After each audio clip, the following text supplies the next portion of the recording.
ఏం చెప్పాలన్నా, ఎట్లా చెప్పాలన్నా? అమ్మ అయ్యా, బయట ఎండ పడుతుంది, లోపల వర్షం వస్తుంది, డబ్బులే డబ్బులు, డబ్బులే డబ్బులు, ఫుల్ డబ్బులు మంచు విష్ణుకి. ఇంటర్వ్యూలు వెళ్ళేదాకా దయ్య సినిమా, తర్వాత దేవుడి సినిమా. ఎందుకో తెలుసా? అందరూ మరో కలియుగ రాముడున్నాడు, మరో కలియుగ భీముడున్నాడు, మరో కలియుగ కృష్ణుడున్నాడు. ప్రభాస్ ఉరుములు మెరుపులు బొబ్బొబ్బొబ్బొబ్బొబ్బ అని బండపోత వర్షం. ఏ వర్షమో తెలుసా? రాళ్ళవాళ్ళం చూసినా, రప్పలవాళ్ళం చూసినా, ఇప్పుడు డబ్బుల వాళ్ళని చూస్తున్నా అన్న.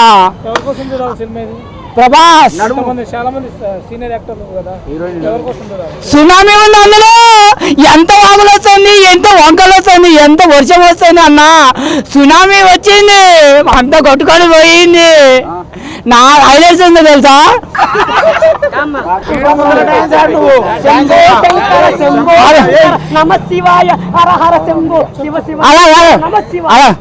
ఇందులో హైలైట్స్ ఉందో తెలుసా? రెండు. ఒకటే హీరోయిన్ నడుము, రెండోదేమో ప్రభాస్ కళ్ళు, బయట ఎండ, లోపల వాన. ఏ జన్మలో ఏ పుణ్యం చేసుకుంటాను ఆయన, ఏ జన్మలో ఏ పుణ్యం చేసుకుంటా?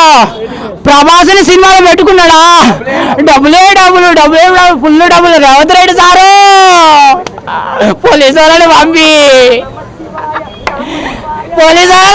ఫుల్ డబ్బులు రాయడా. ఇప్పుడు కుబేరుడు ఎవరో తెలుసా? మన కుబేరు సినిమా వచ్చింది. నిజమైన కుబేరుడు మంచు విష్ణు. నాకు 100 కోట్లు పంపియ్యా, నేను సినిమా తీసుకుంటాను ఆయన, నీకు దండం పెడతాను ఆయన. సూపర్, మామూలు సూపర్, ఓన్లీ సూపర్ హిట్ ఇవ్వచ్చు. అటు బ్లాక్ బస్టర్ అని చెప్పలేం, అటు ఇండస్ట్రీ హిట్ అని కూడా చెప్పలేం, ఫ్లాప్ అని కూడా చెప్పలేం. సూపర్ గా ఉంది, పర్లేదు. ఫస్ట్ హాఫ్ లో వచ్చేసి హీరోయిన్ నడుము సూపర్. హీరోయిన్ చెరువులో తానం చేసుకుంటూ వస్తుంది భయ, బిగ్నీలో మంచు విష్ణు చూసి పడిపోతాడు భయ. థియేటర్ లో ఉన్న పబ్లిక్ అంతా కూడా పడిపోతారు, దిమ్మ తిరిగిపోతాయి పబ్లిక్ కి. ఫస్ట్ హాఫ్ లో ఇది భయ వెరీ సూపర్. సెకండ్ హాఫ్ లో వచ్చేసి ప్రభాస్ భయ, అందరు దానికోసం ఎదురు చూస్తారు, ఎంట్రీ కోసం. అబ్బా బాబా, రుద్రుని క్యారెక్టర్ లో జీవించాడు భయ. అటు బాహుబలి యాక్టింగ్ వేరే, ఈ రుద్రుని క్యారెక్టర్ యాక్టింగ్ వేరే. ఇందులో కూడా ఒక బాహుబలి యాక్టింగ్ చూడొచ్చు భయ.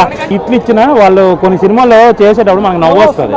అలాగే అలాంటి కోవకి విష్ణు కూడా చెందిన వ్యక్తే. కొన్ని సందర్భాల్లో మనం కూడా నవ్వున్నాం, కానీ దీంట్లో నవ్వడానికి లేదు. దీంట్లో విష్ణు ఆ క్యారెక్టర్లోకి వెళ్ళిపోయాడు, పరకాయ ప్రవేశం చేసి సినిమా చేశాడు.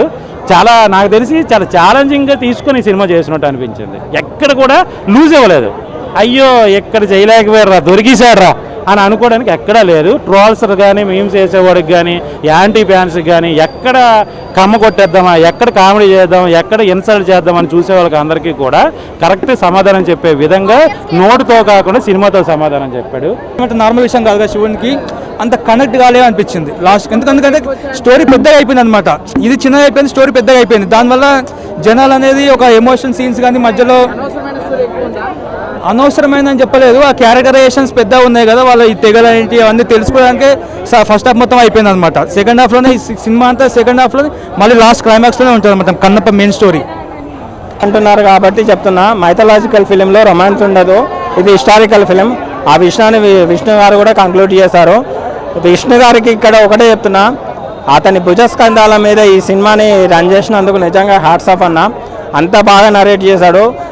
భక్త కన్నప్పకి ఈ సినిమాకి తేడా ఏంటిదంటే సేమ్ స్టోరీ. ఒక నాస్తికుడు శివభక్తుడిగా ఎలా మారాడు అన్న స్టోరీ మనకు అందరికీ తెలిసిందే. దాన్ని స్క్రీన్ ప్లే ఎలా ప్రజెంట్ చేస్తాడు అనేది సినిమా డిపెండ్ అయి ఉంటుంది. ఆ విషయంలో 100% సక్సెస్ అయ్యాడు. నేను విష్ణు గారి మీద 0% ఒపీనియన్ తోటి వచ్చాను. నాకు బాగా నచ్చిన ఆస్పెక్ట్స్ బీజిఎం అండ్ సినిమాటోగ్రఫీ. తర్వాత ప్రభాస్ గారు, విష్ణు గారు, మోహన్ బాబు వచ్చే కన్వర్జేషన్ అయితే వేరే లెవెల్ ఉన్నాయి. నిజంగా చూపు మల్లుతుంది, అంటే అందరూ చూపు మల్లుతుంది కదా. ఆడవాళ్ళు అరే ఏంట్రా ఏంటి ఇలా పెట్టారేంటి, సీన్ తీసేస్తే బాగుండేమన్న ఫీల్ ప్రతి ఒక్కరికి కలుగుద్ది. చేసిన రిమార్క్ అది ఒకటేనండి, అమ్మాయి ఎలా ఉండాలి, భక్తురాలు అనేది సీతలా చీర కప్పుకొని ఉండాలి. కానీ ఇందులో వేరేలాగా అవి కొంచెం గూడెం పిల్ల అయినా ఏ పిల్ల అయినా స్నానం చేసినప్పుడు పూజ చేసినప్పుడు కొన్ని ఉంటాయి కదా. ప్రతి ఒక్కళ్ళు సినిమా కదా, సినిమాలో చూడొచ్చు అని చెప్పి అనుకోవచ్చు. కానీ ఈ సినిమా మొత్తం దేవుడి సినిమా కాబట్టి కొంచెం అలాంటి కరప్షన్స్ ఉంటే బాగుండే అనిపించింది అనమాట. కన్నప్ప సినిమా చూశాను భయ్ ఇప్పుడే, చాలా బాగుంది. ఇంకా ఈ సినిమా అయితే ముఖ్యంగా అందరూ ప్రభాస్ అన్న కోసం వస్తున్నారు అందరూ. ఇంకా ఈ సినిమాలో హీరో ఎవరంటే ఇంకా ప్రభాస్ అనే అనసంతి. ఎందుకంటే ఫస్ట్ హాఫ్ అంతా ఒక లెక్క, సెకండ్ హాఫ్ అయితే థియేటర్ మొత్తం దద్దరిల్లిపోయింది భయ. నిజంగా చాలా రోజుల తర్వాత ఇంకా థియేటర్ మొత్తం ఫుల్ అయిపోయింది. ప్రభాస్ అనే సినిమా థియేటర్ చూసి చాలా రోజుల తర్వాత నాకైతే పండగ, ఇంకా జనాలందరికీ పండగ అంతే. ఇంకా కాబట్టి సినిమా అయితే ఇంకా ఫస్ట్ హాఫ్ అంతా కొద్దిగా అంటే రత్తిలాగా ఉంటుంది, సెకండ్ హాఫ్ అంతా ఇంకా బత్తే. కాబట్టి పెళ్ళైన వాళ్ళు పెళ్లి కాని వాళ్ళు అందరూ రావాలి. యా భర్త కన్నప్ప సినిమా చూడడం ఇప్పుడే జరిగిందండి. సో సినిమా పరంగా చూసుకుంటే నాకు తెలిసి అయితే ప్రభాస్ గారిని పెట్టుకోవడం చాలా మంచిదైంది. నిజంగా వాళ్ళకి తెలుసు నాకు అంత యాక్టింగ్ రాదు, నేను అంత అలా తీసుకోలేను, మా దగ్గర డబ్బులు లేదు, మేము ఏదో అనుకుని ప్రభాస్ గారు ఉంటే బిజినెస్ పరంగానే తీసుకొచ్చారు. బట్ ప్రభాస్ ఉన్న 20 నిమిషాలు కూడా యాక్టింగ్ కావచ్చు, ఆయన డైలాగ్స్ కావచ్చు అంటే బాగున్నాయి. అంటే డైలాగ్ అంటే ఏదో మాస్ డైలాగ్లో ఏదో చెప్పడం కాదు, ఒక దేవుడికి సంబంధించిన డైలాగ్ అంటే ఒక వృత్తికి అన్న డైలాగులు కూడా చాలా బాగున్నాయి. రైటింగ్ బాగుందన్న సినిమాలో, బ్యాక్గ్రౌండ్ స్కోర్ బాగుంది, సాంగ్స్ బాగున్నాయి. అంతే ఆ మూడు మాత్రం నెక్స్ట్ లెవెల్ ఉంటాయి. మరి మిగతాదంట చెప్పుకోవాలంటే మంచి విష్ణు గారి గురించి మాట్లాడుకుందాం. ఆయన యాక్టింగ్ ఎంత ఇంప్రూవ్మెంట్ చేసుకోవాలన్నా, ఎందుకంటే ఆయన ఒక రాజకీయ పరంగా లేదంటే ఒక నిర్మాతగా చేసుకుంటే బెటర్, కానీ సినిమాలు వద్దన్న ఆయనకి. కన్నప్ప లుక్ అయితే అదిరిపోయింది సినిమా. హరహర మహారహర మహాదేవ శంభో శంకర.